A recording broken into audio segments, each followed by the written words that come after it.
ஐயா, மேஷ ராசி பலன் இந்த மாதம் எப்படி இருக்கு?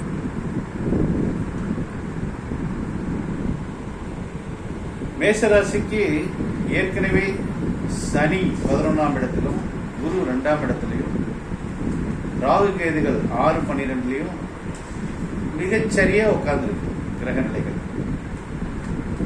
அதோட செவ்வாயும் நல்ல இடத்துல இருக்கு, சுக்கிரன் நல்ல இடத்துல இருக்கு. எல்லா கிரகங்களும் மிக சாதகமா இருக்கு.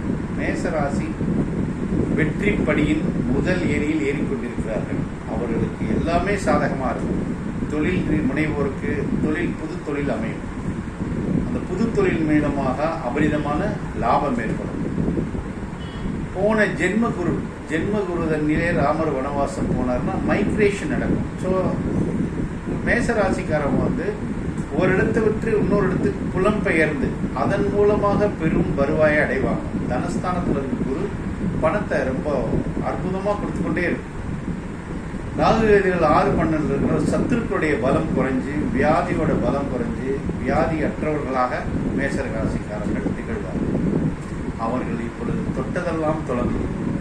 அபரிதமான செல்வ சேர்க்கை ஏற்படும். தொழில் ரீதியான புது யுக்திகளை அவங்க பயன்படுத்துவாங்க. புது நண்பர்கள் வருவாங்க. சம்பந்தமே இல்லாம ஏதோ வெளிநாட்டில இருந்து மற்ற இடங்கள்ல இருந்து புது நண்பர்கள், மிகவும் வசதி வாய்ப்பான நண்பர்கள்லாம் சேருவாங்க. மிகப்பெரிய கிஃப்ட் கொடுப்பாங்க. பெரும் பரிசுகளை அவங்க வாங்குவாங்க. சம்பந்தமே இல்லாத மனிதர்கள் மூலமாக புது விதமான மனிதர்கள் அவர்கள் வாழ்க்கையில் தோன்றி அத்தனை பேருமே அவருடைய முன்னேற்றத்திற்கு பாடுபடுவாங்க. இதெல்லாம் இந்த அற்புதம் காலமாக நடக்கும். கணவன் மனைவி பிரிந்திருந்தால் மீண்டும் கூட வாய்ப்பு ஏற்படும். காதலன் காதலிகள் பிரிந்திருந்தால் மீண்டும் கூட வாய்ப்பு ஏற்படும். அவர்கள் முன்னாடி வாழ்க்கையில யாரையாவது பழகி விட்டு சென்றிருப்பாங்க. ரொம்ப காலமா அவங்களோட சண்டை சச்சரவுகளுக்கு பிரிஞ்சிருப்பாங்க. அவங்கெல்லாம் ஒன்று கூடக்கூடிய நேரம் இந்த மேசராசி நேயர்களுக்கு ஏற்படும். கவர்மெண்ட்ல பெரிய பெரிய பதவிகளில் இருக்கிறவங்க, கவர்மெண்ட்ல பெரிய பெரிய அரசியல் தொடர்புடைய இருக்கிறவங்க, இவங்க மூலமாக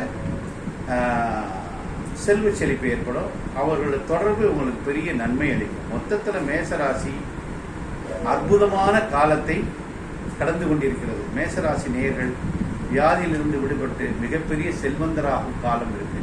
வெளிநாட்டு பயணம் ஆல்சோ ஏற்படும். அவ்வளவுதான், ஒரே முடிச்சு.